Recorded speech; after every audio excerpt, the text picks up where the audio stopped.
Vecinos, ciudadanos cívicos, patriotas de esta gran ciudad, nuestra Quito, capital del Ecuador, están preocupados por una situación anómala, sin precedentes, crítica, caótica, en la que nunca ha caído la ciudad.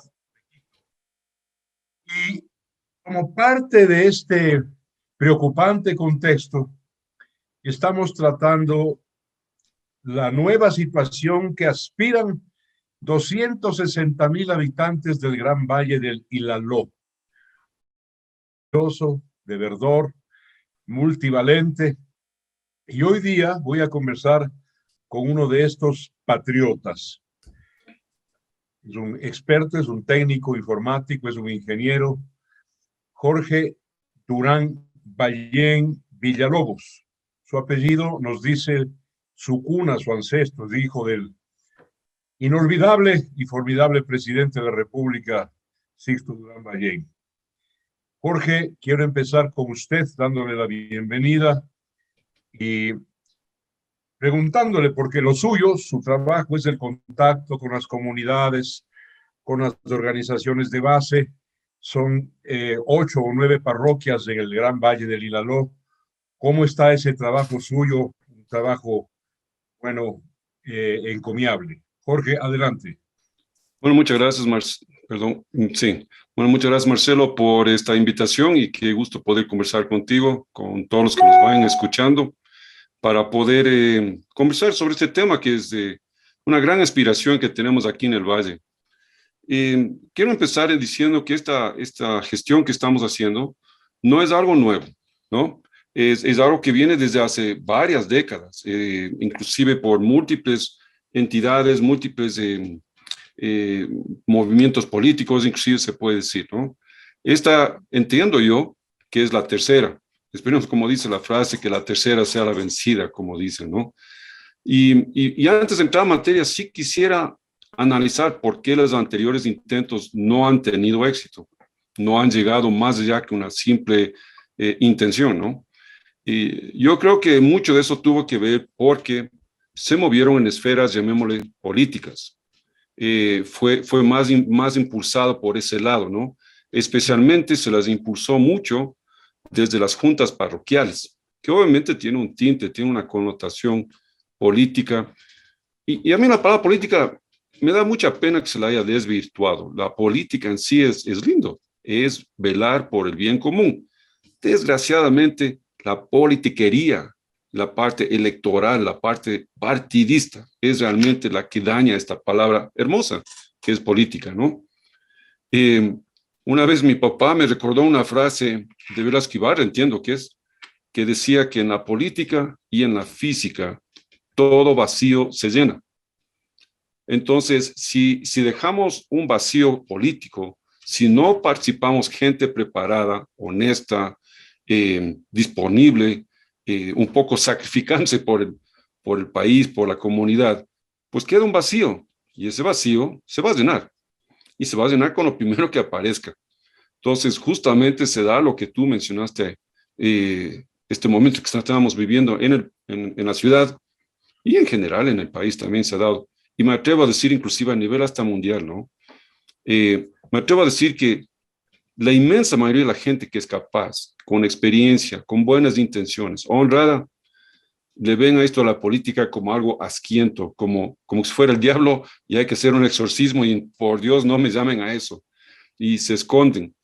Pero entonces se crea ese vacío, ¿no? Y yo creo que nos toca ahora meternos en esto y desgraciadamente es verdad, sí uno se expone. Una frase que oí una vez, uno gana enemigos gratis, sin hacer Exactamente nada, así ¿no? es, Jorge. Por eso es que es encomiable presencias como la tuya. Conozco y te felicito, tú nunca has querido meterte en este campo minado, por decirlo menos, que es la política. Tu trabajo es técnico, tu trabajo es sistémico y desde ese punto de vista haces un aporte realmente valioso Muchas gracias. y cuantioso además.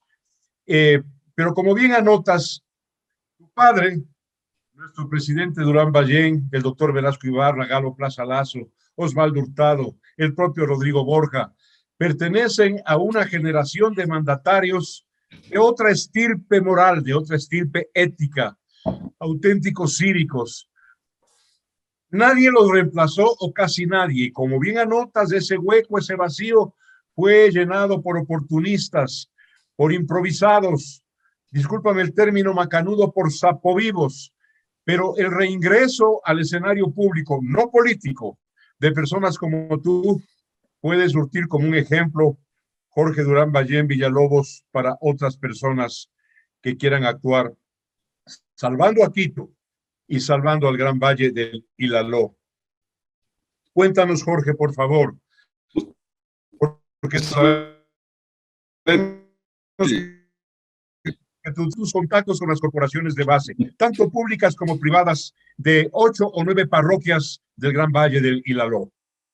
Sí, primero son 9, en verdad son 9 parroquias y vale recalcarle porque siempre es bueno que la gente se vaya como grabando en su mente cuántas parroquias son, ¿no? Empezando por Nayón y Cumbayá, que son las más cercanas a Quito, Tumbaco, Puembo, Pifo, Yaruquí, Checa, Tababela y El Quinche. O sea, todo este valle de acá. Inicialmente la gestión solo era con las 4 provincias, llegando hasta Puembo nomás. Y casi inmediatamente fuentes vivas, digamos, las fuerzas vivas, muchos dirigentes de PIFO, nos pidieron, por favor, queremos incorporarnos, nos sentimos también abandonados.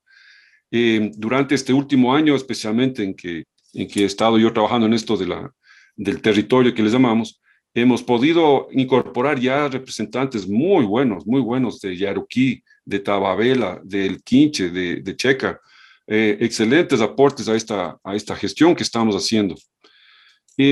Para poder mencionar el trabajo que yo estoy haciendo, creo que es importante mencionar algo adicional. Hay una nueva ley, nueva relativamente, el COTAD, que rige cómo debe crearse nuevas parroquias, nuevos cantones o nuevas provincias, ¿no? Y estamos acogiéndonos estrictamente a esa ley.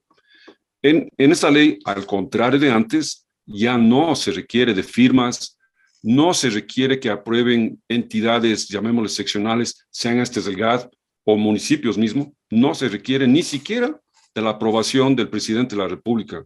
Requiere de una sola aprobación, la gente que vive en estas nuevas parroquias. Es decir, una consulta popular. Son las únicas personas que dicen conviene o no conviene. Punto. Interesante porque habrán gente en la meseta de Quito que querrán decir, no conviene. Puede ser desde algún punto de vista que para Quito no conviene, la meseta me refiero, pero creo yo que los habitantes de este valle sí nos conviene y nos toca a nosotros anunciarnos esto. Qué bien que nos aclares el panorama, ¿no? El panorama y el proceso de cantonización. Me encantaría un nombre que le escuché el otro día a Santiago Gangotena, ese gran fundador de la Universidad San Francisco. Un lindo término, ciudad libre, una ciudad paradigmática y ejemplar que va a ser un llamador para el turismo mundial, latinoamericano, el turismo interno. Pero bueno, la pregunta concreta, Jorge Durán Ballén, que quiero hacerte es, ¿quién convoca, quién tiene la potestad de convocar a esa consulta popular? Excelente pregunta. La ley es muy clara. Es exclusivamente convocado por el presidente de la República. Punto. Nadie más tiene la potestad de convocar la consulta a hacer o no una parroquia, un cantón o una provincia. En el COTAD está eso. Exclusivamente. Ahora, el presidente para poder convocar tiene que basarse en un informe técnico, y subrayo la palabra técnico, informe técnico de factibilidad. Lindísimo, ya no es un tema político, no es un tema me parece, no me parece, si unas fuerzas políticas están de acuerdo o no. Es un informe técnico de factibilidad. Este informe se basa en 2 grandes aspectos. Uno, hay problema de límites, es decir, si hay divergencias en los límites que habrían entre las parroquias o con los cantones aledaños. Y el otro aspecto es el tema de desarrollo. Entonces, la primera parte son informes que tienen que entregar los consejos municipales, a los GAD, aledaños a estas 9 parroquias, los cuales incluye el Chaco, Quijos, que es en el oriente, ¿no? Cayamba hacia el norte y obviamente Quito hacia el occidente. nosotros ya hemos obtenido los informes técnicos de límites de todos estos municipios, porque es un hecho, hay o no hay controversia, límite fue, y no existe, desde hace mucho tiempo ya no existe, eso está claramente definido. Inclusive de Quito, como digo, tenemos el informe técnico. Hay otro informe que es del Consejo, digamos, del Consejo Provincial, que tiene que ser emitido por la prefecta, que es la representante legal, pues, de la Consejo Provincial. Y es una pena porque se supone que si uno hace una solicitud de un documento a una entidad, deberían responder según la ley en 15 días. Nosotros ya vamos 120 días esperando que nos respondan. Sí o no, simplemente si existe o no, pero no, hasta ahora no se emite. Nosotros hemos obtenido información. Jorge, te pregunto, sí. esta consulta al gobierno provincial en las peores manos hoy en día, y hay que decirlo, y de lo que me responsabilizo yo, en las peores manos. ¿Cuál es la pregunta concreta que le hicieron al gobierno de la provincia? ¿Es en tema de límites, por favor? Sí, es un informe técnico de límites, exclusivamente. Y no es por capricho nuestro que hemos querido, la ley dice eso, y nos fue esto aclarado por el CONALI. El CONALI es el Consejo Nacional de Límites, que está dentro del Ministerio de Gobierno, a su vez. Ellos son los que nos han aclarado este tema, que los informes son exclusivamente técnicos, porque el CONALI, en última instancia, es quien genera este informe técnico de factibilidad, que la ley, tanto el COTAD como la ley de límites, que no me acuerdo ahorita el nombre exactamente de la ley, son los que determinan los requisitos para hacer esto. Entonces, ellos con este insumo generan o no el informe. ¿Es factible o no es factible? Técnicamente. Con eso se evitaba que haya una injerencia política. Creo que es súper importante resaltar eso. Jorge, pido autorización a ustedes, porque apenas soy su vocero y estoy muy ufano y orgulloso de serlo. Pido autorización de ustedes y de ti para presionar, con todo respeto desde luego, pero con toda firmeza, a la prefectura, al gobierno de Pichincha, para que responda a la consulta de ustedes. Por favor, nos darías un gran favor, no digo a la Junta Cívica, nos darías un gran favor a los ciudadanos de aquí del Valle, porque es un tema que se debe resolver. Nosotros sí hemos hablado con, llamémosle síndicos y con entidades y abogados dentro del Consejo. Según entendemos, y esto ya es lo que hemos recibido información, no podemos certificar esto, ¿no? El informe está reposando en el escritorio del prefecto desde hace algún tiempo y no ha emitido. ¿Cuál escritorio, Jorge? ¿Cuál? De la prefecta, del prefecto Pavón. Está ahí, entendemos, según nos han informado desde hace algún tiempo, o sea, el informe en las entidades técnicas del Consejo ya fue emitido, solo falta la firma del representante legal, que es la señora Pavón. Entonces, eso es lo único. Nos han indicado dos objeciones y creo que vale la pena ser sinceros y cuáles son las objeciones que tienen hasta ahora algunas de las personas ahí. Una es que ellos dicen que no debe ser la Junta Cívica quien solicita esto, sino la presidencia. Y la otra es que esto tiene que ser considerado por algo que yo no conocía, algo que se llama la Cámara del Consejo. No sé exactamente qué se refiere a eso, pero a mí me huele que eso es llevarlo hacia el tema político, es decir, si las parroquias u otras entidades dicen les parece o no les parece que debe haber. Repito, nadie, ni siquiera el presidente puede opinar al respecto, solo la consulta popular. Te pregunto, Jorge, conozco esto de alguna manera, como es fácil entender por mi actividad. ¿Cuál es el pretexto, cuál es la leguleyada que acabo de escuchar? Que se necesita el aval, necesita la certificación de un conjunto de otras parroquias o de otros cantones. Repíteme esto, por favor. Soy sincero, yo no estuve en la reunión en particular con estas personas del Consejo, pero lo que me fue informado es que la señora Pavón ha creado una cámara, no sé exactamente el nombre de qué es la cámara, pero entiendo que es un colegio, se puede decir, una especie de grupo de personas, no sé exactamente de quiénes. Yo había entendido que el Consejo Provincial ya está muy claramente definido quiénes son los consejeros y por lo tanto los que votarían. No sé qué es esto la Cámara o de pronto es lo mismo, ignoro. Pero sea lo que sea, en ninguno de los casos no tienen por qué opinar si les parece o no les parece. simplemente podrán, en el máximo de los casos, aprobar el informe técnico. Hay problemas de límites. Y aquí cabe la pena. Esta Cámara, ¿a quién convoca? ¿Cuáles son sus integrantes? ¿Cuál es su estatuto? ¿Cuál es su dimensión, su alcance, su objetivo? ¿Cámara de qué es? Porque claro, se me ocurre, vulgarizando un poco, supongo que no es una cámara de gases. O sea, desgraciadamente solo puedo dar mi opinión, porque no hemos recibido ninguna respuesta, ni siquiera esto. Ha sido más extraoficialmente que hemos conversado de esto, pero no hay una respuesta oficial a nuestra solicitud de un informe técnico. No hay. Entonces, estamos elucubrando, estamos tratando de averiguar por nuestra cuenta, porque no recibimos oficialmente ninguna respuesta en 120 días que reposa ahí en el Consejo. ¿Por qué? Seguramente mucha gente podrán ponerse a lucubrar por qué será, si habrán razones políticas, si de verdad son legales, si son exagerados en el celo legal, no tengo idea. O sea, no sabemos. Solo sé que los límites, el Consejo ni siquiera tenía esta información. Tuvieron que recurrir al municipio de Quito. Oigan, nos están preguntando esto, ¿nos pueden informar? O sea, ni siquiera tenían ellos mismos el informe, tuvieron que ir al municipio de Quito para que les informen, que es básicamente repetir el informe que ya tenemos del Consejo Municipal de Quito, ¿no? Jorge Durán Ballén Villalobos, hay una segunda parte que tú mencionaste que es muy importante y la manejas desde tu ángulo y tu especialización técnica, que es la justificación de la infraestructura urbana del nuevo cantón.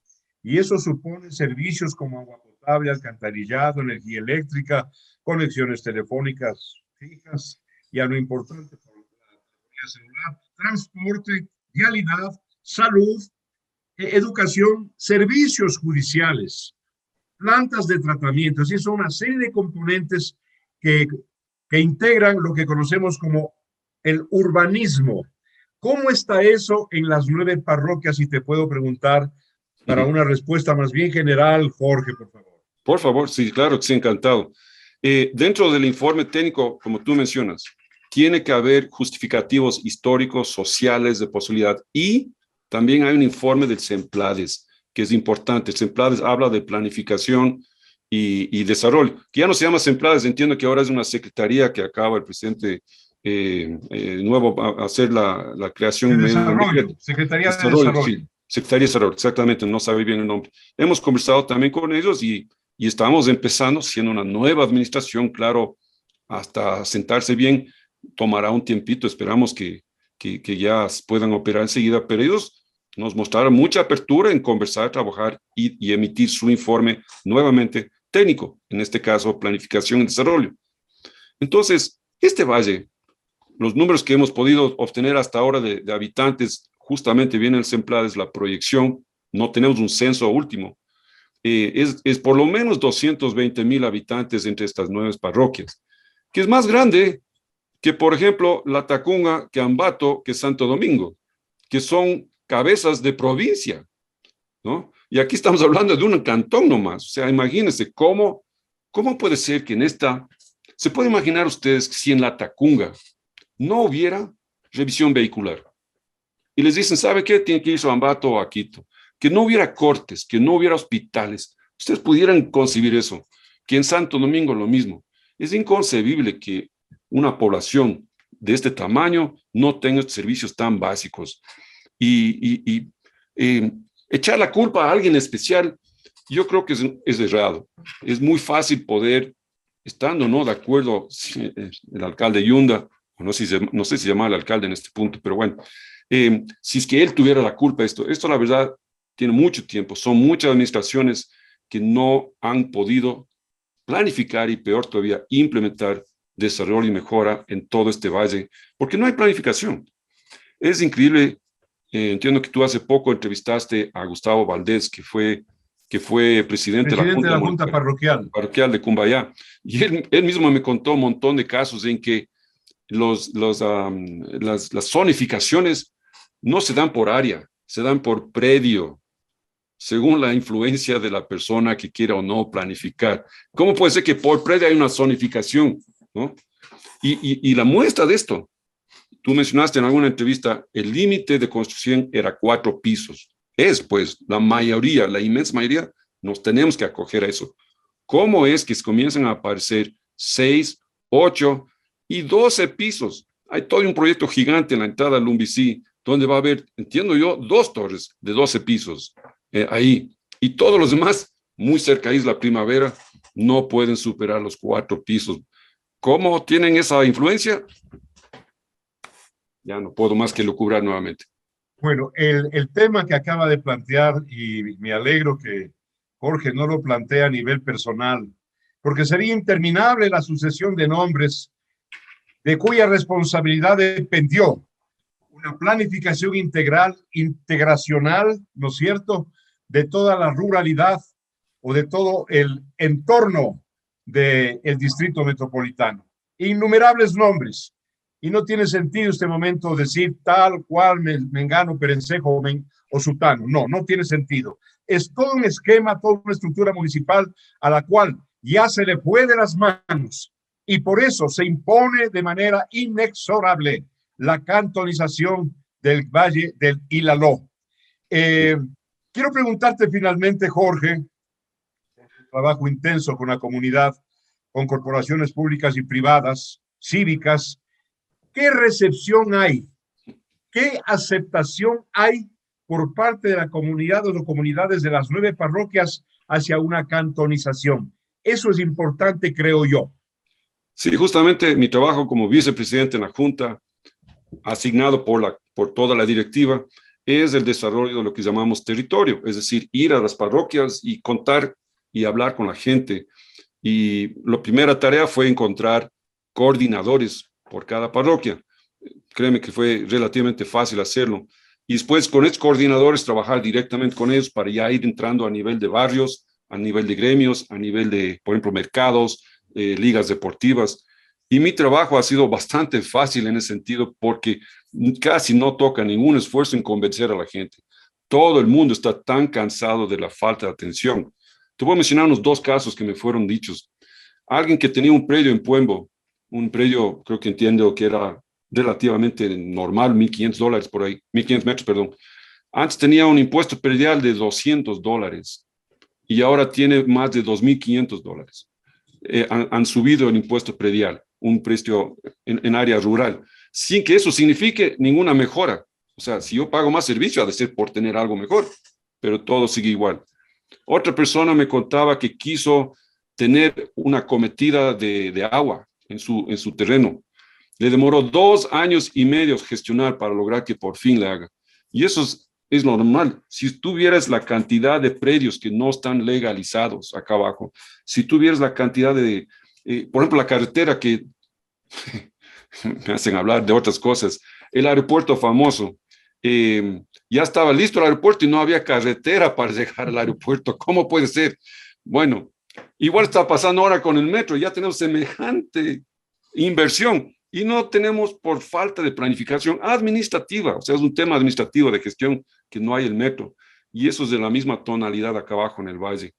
Entonces, mira la carretera que llega hasta el redondel del aeropuerto y de ahí en adelante púdrasen, o sea, no, ya no pasa nada, entonces están al abandono las parroquias de ahí hacia adelante. Los temas urbanos con Jorge Durán Ballén Villalobos son interminables porque es un experto en el asunto y además porque nació, desayunó, almorzó, cenó, escuchando temas cívicos, patrióticos y temas urbanos. Su padre fue uno de los más altos, por no decir el más, pero uno de los más altos alcaldes que ha tenido la capital de la República en su historia, conjuntamente con Rodrigo Paz Delgado. Y fue un gran presidente, un presidente de la República inolvidable por su capacidad, su bondad, su firmeza, su valentía. Recordemos que Sixto Durán Ballén enfrentó con éxito, con ejército victorioso, la campaña del Alto Cenepa. De tal manera que su hijo Jorge sabe de lo que habla. Le corren las venas del civismo. Te agradezco mucho, Jorge, por haber acudido a esta entrevista, pues, con Ecuador en vivo sobre el Valle del Ilaló. Pronto estaremos conversando sobre más temas. Un abrazo, Jorge. Muchas gracias. Si me permites, un último mensaje, tal vez. Claro. ¿Sí? Lo que nosotros estamos empujando es que ya el valle vaya desarrollándose planificadamente, no caóticamente. O sea, que haya una buena planificación y una buena implementación. Esto no vemos que el municipio tenga la capacidad de hacerlo actualmente. Entonces, pretender que todo siga igual, digamos, sin cambiar las cosas y que las cosas mejoren, no va a ser posible. Y por eso hemos empujado esta gestión de la consulta popular para hacer un nuevo cantón. Eso es todo. No queremos pelearnos con nadie, simplemente pedir a la gente, ¿quieren o no quieren que las cosas mejoren a través de un nuevo cantón? Ese es nuestro mensaje en última instancia. No Muchas queremos gracias, nada Jorge. más. Cuenten con mi modestísimo apoyo, pero muy firme y muy decidido en este gran empeño cívico. Gracias a ustedes, oyentes, por haber acudido a este conversatorio con Jorge Durán Ballén Villalobos.